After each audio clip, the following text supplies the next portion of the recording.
Cincinnati is a city that's, you know what I mean, controlled by frequencies that promote death.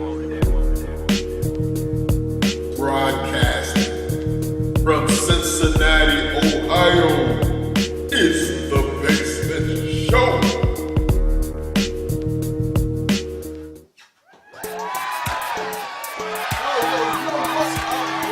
What's up, Facebook? What's up, YouTube? What's up, Twitter, Instagram, all of that stuff? Because we do The Basement Show on all of these social media sites. What's been going on? I'm your host, Lee Zellars, in the basement. We're here. Man, I kind of miss my crew. We used to have a lot of fun down here doing the shots, all that party and stuff, but they out doing their thing. But I'm keeping it going. So there's a lot of stuff going on, too. We got so much stuff happening in the news. Hillary Clinton testified the other day before the Republican. They put this committee together because they just think they're going to find something. Ooh, she got something in no emails. Afterwards, one of them was questioned, like, did you find anything? He was like, no, nothing. All about Benghazi. Benghazi, you know Benghazi. Some brothers right now like, Benghazi. Yeah, Benghazi. Go up Redden Road, turn left on Ridgeway, you're in Benghazi. They would Benghazi your ass up there at the right time of night or the wrong time of night. That sounds like some shit some brothers would do. Or something they would say. Like, yeah, motherfucker ran up on me, man, I Benghazi'd his ass. That's it. Now he's done. This other day, I'm like having a little issue with my elbow. I'm all right. Don't panic. No need for prayers. I know some of y'all on Facebook, prayers going up. Hold that. I had to go to the hospital. Had a little elbow issue. Took my boy with me. Usually, you know, like that. Take somebody with me in case something happens. You never know. You might want to cut off an arm. I need somebody to drive back. My boy's like, yo, check out that girl. I'm like, which one? The thick baby? Like, nah, that one with the one leg. I'm like, the amputee? He's like, yeah, man. He's like, you ain't never got with an amputee? I'm like, nah, I usually prefer my women with both legs so they can wrap them around my waist. He's like, nah, see, the amputee girls, he said, you lay them on that side where the only thing is close to you is that nub. He said, then you get in there, you hit that shit balls deep. Sick ass dude. Crazy. Lamar Odom, the basketball player. All messed up in the head about the Kardashians. The ass. Yeah, it's the ass. Drove him crazy. You know, they split. He ended up at a whole house. Brothel, what they call it. Whole house. Dude is like drugged up. In a coma. He's feeling a lot better now. But my understanding is, he had like 10 hits of Viagra. Damn. Did he read the side effects? 10 hits? They said one of them can cause a side effect that will cause your dick to be hard for 4 hours. 4 hours. Can you imagine? I can. You can do a lot in 4 hours. Yeah. We got a great show. On the show, we got this spoken word artist. He gonna do his thing. We got the spoken word artist on the show, Jugh Jeff. He's gonna come down the Basement Show steps. We're gonna do a little interview. We're gonna let him do his thing. Y'all gotta tune in. Facebook, YouTube, Media Bridges, cable, local cable, because y'all see us on there. That's right, we on cable. We everywhere. Global. Check us out. Stay tuned to The Basement Show.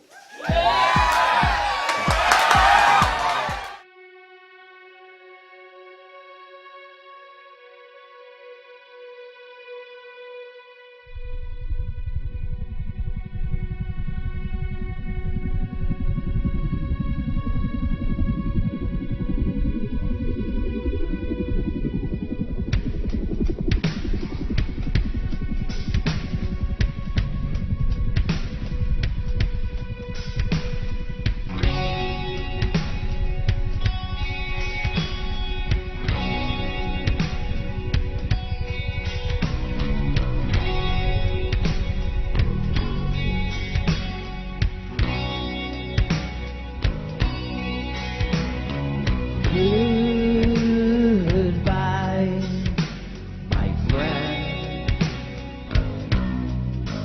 Our good times must end.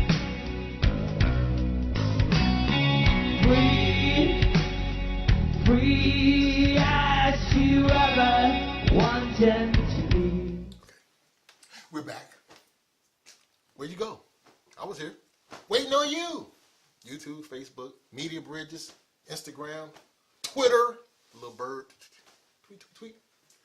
I told you we had a great guest. We're having a great show. Can you feel it? You feel the energy? Spoken word artist on the Basement Show, Jugh Jeff. Come on down.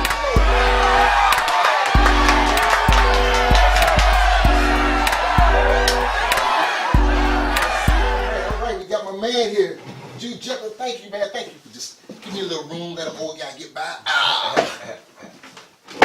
Now I'm not gonna sit here and do the show on the glasses. Chill. So how you been, man? I've been very well, sir. Thank you. How are you doing? I'm doing pretty good. I just had a birthday. Happy birthday. Thank you. Happy belated. Belated birthday. Yeah. See, some people forget that, and they're just like, "Oh, happy birthday." I'm like, I didn't tell you if it was a day or if it was last week. Yeah, like See? it just happened. Like it just happened. You gotta, yeah. So, spoken word artist. How long you been like doing spoken word? Because you know, I've always thought about trying to do that, but I have a hard time sometimes just getting people's names out. You gotta know about that. How did you get into those spoken word things? Well, I've been writing poems since I was 5. Okay. You know, kind of on the C spot run tip, and Okay. as I get older and as my interests evolve, my poetry evolves as well. Okay. I've been performing it, I want to say, since about 2000. And I began here in this great city of Cincinnati. Great city, Cincinnati. We love you, Cincinnati. We love you.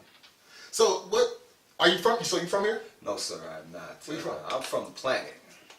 From where? From the planet. From Now, the ask planet, yourself okay. which one. Yeah, which one? Because see, some people think I'm from another planet too. Yeah. I could be. But to be a little more specific, I was born in Hawaii. Okay. Lived Cool. there for the first 3 years of life. Moved to Chicago. Okay. Lived there for about 12. Moved to Cincinnati the first time. Okay. Then I went to the East Coast in 2004 for about 1.5 years, 2 years. Came back to Ohio in October of 05. I've been back in Cincinnati for just over 3 years. So when you was in Hawaii, basically you was too young to say, "No, I don't want to leave here. I want to stay." Right. Like I didn't have There no was- choice. You didn't have an option on that, so you just No, had to sir. like, I got to stay here. Yeah. So you from Hawaii, moved here. How did you get into like? How did you decide that like spoken word was something that you wanted to do? What was it that opened that whole door? Well, I've always been a writer. Okay. And I believe that my ability in that field has to do with my inability to communicate effectively in other areas. I have a speech problem. It's actually as a result of Tourette syndrome. Okay. And growing up, as a kid, you don't really have control or command of certain difficulties, Right. in that regard. Right. So I had a real hard time being social. I had a real hard time had a real hard time communicating. And so I would do a lot of reading and I would do a lot of writing. And as I read more, my cognitive functioning kind of increased and my vocabulary increased and my interest kind of broadened because I would read fiction and nonfiction talking about this and this part of the world and that Right. area of expertise. So I think things kind of happened naturally in that regard. It wasn't something that I just decided to do one day, like, oh, I'm going to do this. This was something Right. that I ended up doing. I ended up being all right at it, and it was a skill I continue to build upon. Okay. Well, it's people out there to tell you like, that I probably got a speaking problem too. I don't care. You can say what you want to say. Don't care. Don't matter. We here. We do our thing. All right. We don't care about that. That's how we do it. So like what type of poetry, spoken word, what type of thing, what do you prefer? Do you like is it social conscious type stuff? Is it just like it varies, or like do you have a particular form or format for what you like to do? Well, at this point in my life, I'm about to be 35, and You're like a day over 20. I appreciate that. Thanks. I used to be on some juvenile stuff Okay. in my poetry, but everything is an evolution process. Right, You know, right. you elevate, and at this point, I'm heavy on the social consciousness.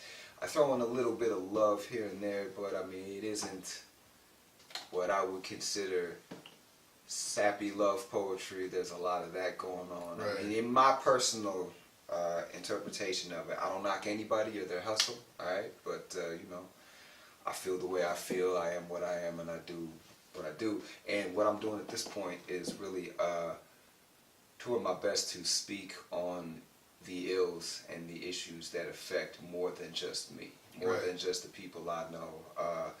Because we got to share this world, man. We got to share this country, and things aren't right for everybody. Nah, it's you know, I look at it like we're living in the last days of sanity. Yeah. I mean, Yeah. it's like, and for me, it's like, I agree. you know, older people, like when I was coming up, you had older people like, oh, this young generation, blah. I'm not too removed from this generation that I can see as if like, y'all fucked up. Not all of y'all, but y'all got some stuff. I mean, it's Most like, of y'all. there's quite a few of y'all. It's like, Bring it back. yeah, we got to get back to where it's so much hate, it's so much disharmony, and you know, a lot of times I think as artists, to me, it's like being an artist, having this platform. Yes. If you don't sometimes touch on some of the ills that's going on, and if it's just always about whatever else, You have a responsibility Right, because right. you have a platform, Right. right? You can reach a vast amount of people from all walks of life, and you got to take it seriously. You got to respect the mic. You got to respect the time that you have, all right, to be able to make an impact. So be sure that you're as impactful as you can be, not just on some, I'm doing what's selling right now and I'm thinking about me, because Right. you got to do that too. But when you think about everyone else, it's kind of like the energy shifts in your favor, Right. and it comes back to you. So you might as well do it as best you can. Well, it's like even with something like, you know, a lot of the rappers, you have a lot of rappers that would just do the mainstream commercial stuff, talk about all the materialistic shit, because that's the stuff that sells. Yeah. And the ones that, you know, try to do all the real social conscious stuff, you know, those are not normally your commercial artists. But there's a decision that you just have to make when you know, when it's about the type of person that you are. It's like you have to make the decision. Is it always about the money, or is it about me putting out something that a good product to feed to people, for people to feed on, To versus feed the just people. just To feed the people. talk some shit that they hear in the streets every day. You know what? We live in a supposed democracy, you know, but you can't have a democracy without capitalism as its economic system. You know, Right. the two go hand in hand. And you know, you touched on the materialism and consumerism. Like, man, we want everything. It don't matter if Right we now. can't afford it, if we don't need it. Right. We want it just to say that we have it and to kind of flex on everybody else that doesn't have it. Right. You know, it's like an envy/jealousy culture, and that brings about a lot of the social issues that we encounter today. Because, you know, in our quest for the dollar, which is nothing more than an idea, like I'll give you this Right. and you give me that. It seems like we have exalted the paper. Right.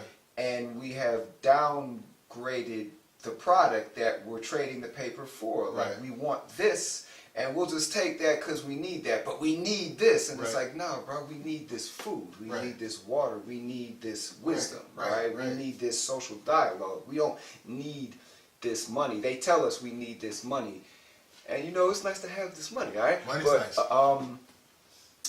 I feel like in order to really bring about some lasting change that's going to affect more than you and yours, you got to put things in their proper perspective and understand when things are trying to be shifted, when things are not being directed from a good place, you know, Right. from a pure place. And this is how you know, you can feel You it, feel it within inside. you know? And on that feeling it within inside, we're going to take a little break. We're going to come back because we want you to feel this. We want you to feel what we're talking about here because you need to feel this. I'm trying to feed you something. We'll be back after this break.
I agree with you 100%. Actually, it's like I touched on before. We can chase the dollar, or we can chase the dream. Right. And everyone's dream is different. Just like you said, everyone's definition of success is different. I feel like when you are impactful to people in a positive way, specifically with this thing that I do, if I can get someone to see things from a different light, a different perspective, if my words or how I say them can resonate with an individual, they don't even have to come up and tell me that this did this for me. Right. As long as I am aware that there is the possibility that can take place. There you go. I'm a successful individual, and I Right. feel that, and I know that, Right. and that's it. So, what inspires you? Where do you get your inspiration to do what it is that you do? I am inspired by the world and everything and everybody in it. Specifically, I rhyme, and within the spoken word format, that's not always looked favorably upon because it's Slash rap is in it. I mean, yeah. It's like, oh, you rapping in spoken word spot. No, I'm doing what I want to do. I mean, how that too. But the truth is, I'm giving it how I'm getting it from the wire, and the wire is the universal consciousness. So when I get it, however it translates from here, it flows down from here into here, and I got something in here, and that's how it is. It is like, okay, I'm gonna sit down, I'm gonna write this rhyme. I know a lot of people that sit down and they make themselves write something, and that works for them, and I can respect that. That never works for me, because when I write something, I was meant to write it, and it's right on time. Because every time I try to force something, it doesn't fit. And I know that it fits because I'll get like 5 or 6 lines all at once, like, and I'm like, so I put it down, and then another 5 or 6 comes just as easily. And I know I'm on to something because I'm coming from a natural place. Like, it's not contrived, it's not calculated, it just is. But I'm inspired by soul music and hip hop and real jazz. Real jazz. I mean, everyone's definition of real is different. My definition of real jazz, you're talking about Miles, you're talking about Coltrane, real Donald jazz, Byrd, Freddie Hubbard, Wes Montgomery, Herbie Hancock, Wayne Shorter. If you don't have Miles or Coltrane in your Carter, catalog, you're not a real jazz. I'm talking about some Blue Note records. I'm talking about some funk, like some Roy Ayers, some Ohio players. You got your standards, the Isleys and Al Green. But my 2 favorites are Marvin and Donnie. See, this is what what you're talking about is real stuff. Yeah, that's when music was. There wasn't the mixed computer with all the This was like when people got on behind a set of drums, they picked up a guitar and they played. They made real music. Yes. You had some of these artists guitar today, and they're like, "What am I supposed to do with this?" Like, that's a shame. Yeah, it is a shame. It is a shame because we're in this. I mean, it's a lot of good stuff that comes out of today's culture, but there also a lot of stuff that we get that's just so microwavable type stuff. It's like here and now, need it right now, and it also goes within the whole creative art process because everybody now we live in this culture today because technology making where everybody feel like they can do this. It's just like probably even with doing spoken word. Oh, somebody listen to all these different rappers out here, so they feel like I know how to rhyme something. I can get up there and do that. And maybe you shouldn't.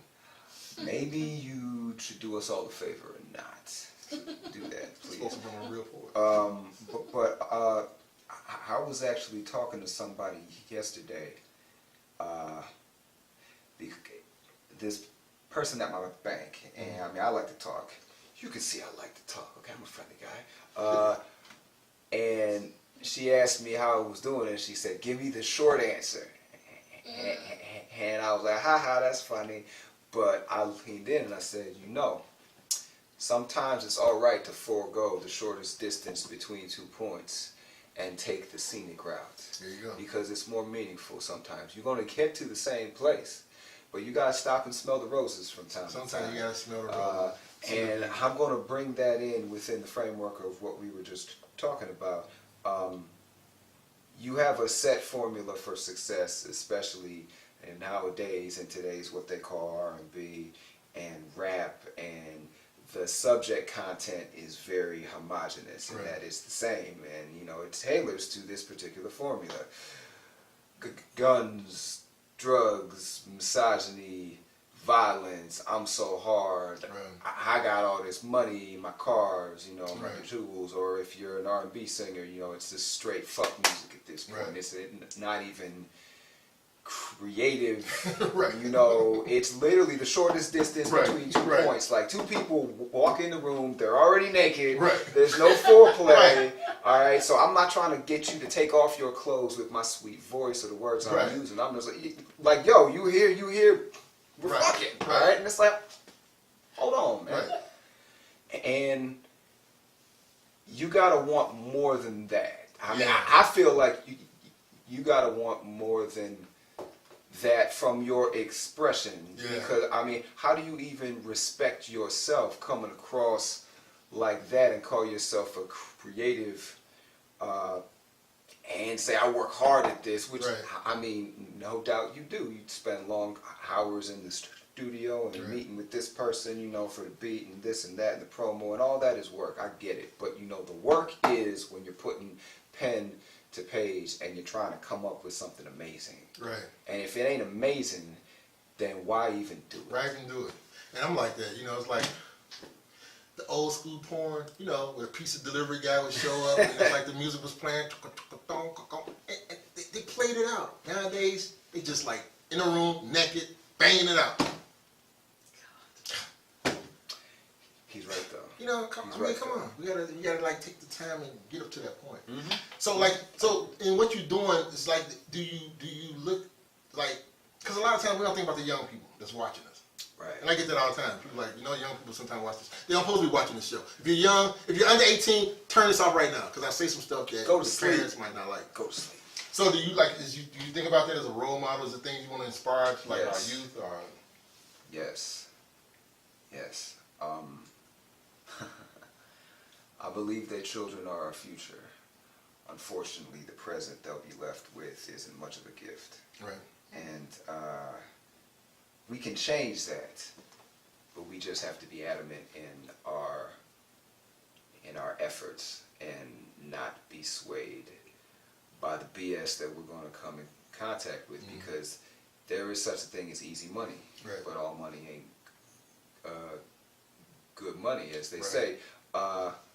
What I would like to do, being that I am a human being at this point with special needs, if you will, Tourette's, bipolar, obsessive compulsive. I got that. I had a difficult childhood dealing with those difficulties and being social, like I said, with my peers. And I believe that me just being what I have made myself into at this point in my life can be, I mean, I hope it would be an inspiration to people who come from a similar place, not just of difficulty, but despondency. Like, you don't want to go to school, you don't want to leave the house, you don't look forward to the fun kid stuff that being a kid would entail, because it's an awkward thing for you, and you have been made to feel like you're less than, you're not good enough. I would like to actually take those kids by the hand and tell them that they're all right, and they're worthy, and they have greatness within them that needs to be tapped and unlocked. All you got to do is know these things, Right. and have you be more than you are now, Right. and you will achieve that. Right, just that confidence to not worry about whatever little ailment you have. Yeah. And just be able to this is what I have. Because everybody this is what I can got do. something. Right, right. Well, we're gonna show what you got. We're gonna let you do your thing. When we come back from this break, my man is gonna spit some words right here on the Basement Show. Keep it locked. Right, keep it locked. Don't go nowhere. And you got small kids watching this, that should have probably been a long time ago. Stay tuned. We'll be right back.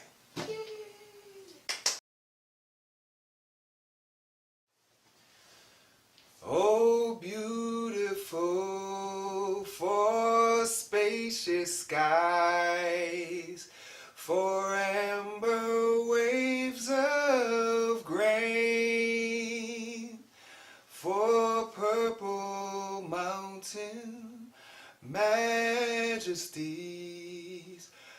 above the fruited plains.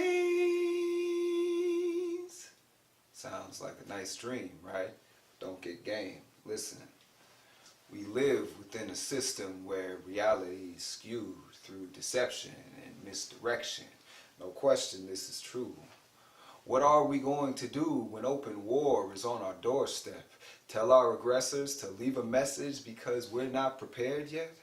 Welfare checks and entitlements divert from our defense. The trouble is with how we live and where our money's spent. This country represents consumption at its most defiant. It's been nearly 100 years since we were self-reliant. Our currency is paper with no solid gold to back it. The bankers pulled that caper, now we're caught up in this racket. Society is full metal jacket, violence is condoned. We lead the world in homicides from all the guns we own. Everybody packs the chrome, peace is the exception. The rule is not to play the fool, our 12-year-olds have weapons. We refuse to learn the lessons of ancient Rome and Babylon. We've grown too used to God's protection, we think ourselves forever strong. The memory of Mother Earth is long, she remembers all. Societies that come and go, she knows of their downfall. For centuries they're standing tall, impressed by their own might. When not enough becomes too much, they fade into the night. The day will come when our progression leads to our demise. We are guilty of the very things we so despise. Small-mindedness has blinded us, we're willingly led astray. It's easier to pass the buck and find someone to blame. For our own inaction and lack of traction, we're all quick to complain. When it comes to doing something different, we're hesitant to change. Welcome to America the Beautiful. My God, look at what we do to you. Land born of genocide and lies, pain is nothing new to you. Economically arrived by destroying family ties, shame just isn't suitable.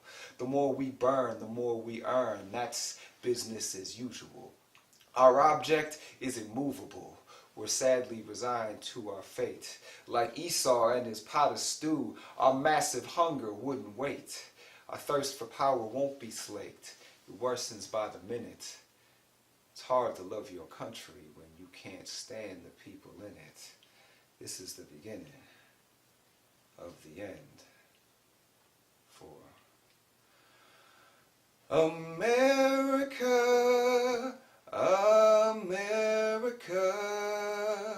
God shed his grace on thee and crown thy good with brotherhood from sea to shining sea. Yeah. And that's how we do. Thank you. She is not of this universe, a star child with interplanetary appeal. Only God knows how she ended up down here. Clouds appear underneath her every step. A sweet breeze blows with every breath. The girl is a heavenly body. Constellations shine their approval for her rightful place amongst them. The sun is jealous of her smile, but he digs her style. Illumination is his way of saying, I see you, Ma.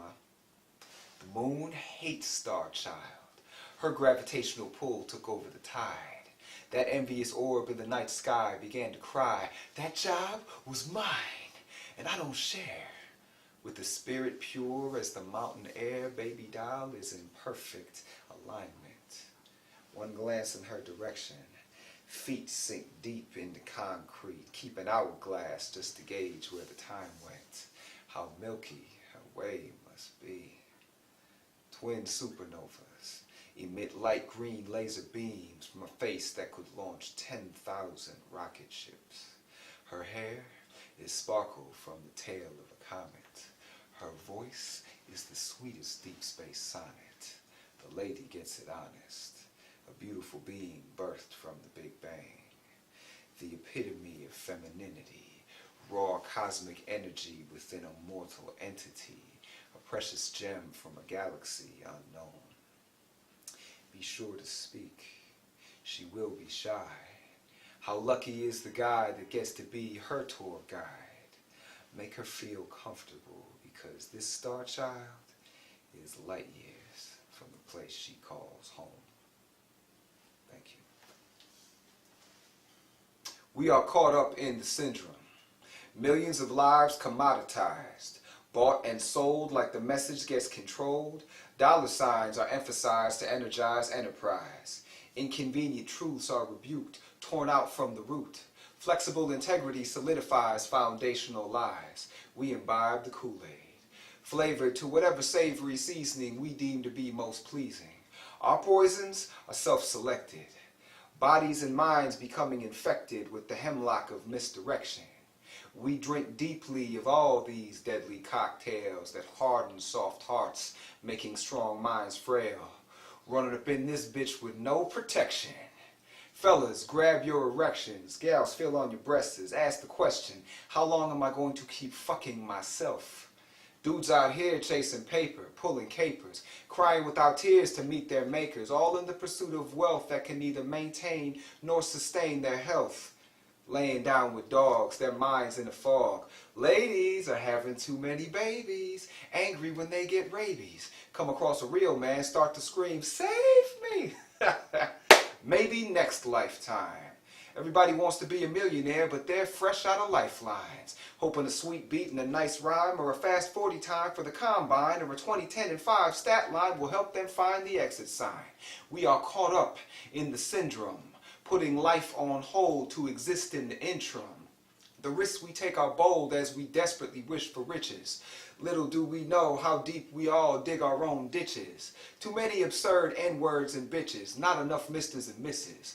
Vying, trying, and dying to be next. Selling sex with passionless kisses. Breathing every breath for and toward more successless missions. We are caught up in the syndrome.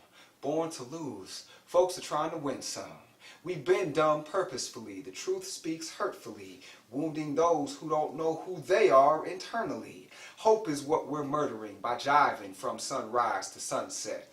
Our current state is disconcerting. Higher learning is what we don't get because we're yearning for a quick fix. The truth is, we're dope sick. I'm surprised we haven't overdosed yet. Grinning skeleton smiles through ghost lips. We are caught up in the syndrome. There's oh so much syndrome. Where you gonna go when the weather gets cold and the winter comes? Grasshopper, showstopper, big bankroll clocker, once a month Foot Locker shopper, reality TV show watcher, big black gap popper, whack trap rap hip hopper, get up out the hood to make good mocker. Best believe you gonna feel the freeze proper if you stay stuck and get caught up in the syndrome.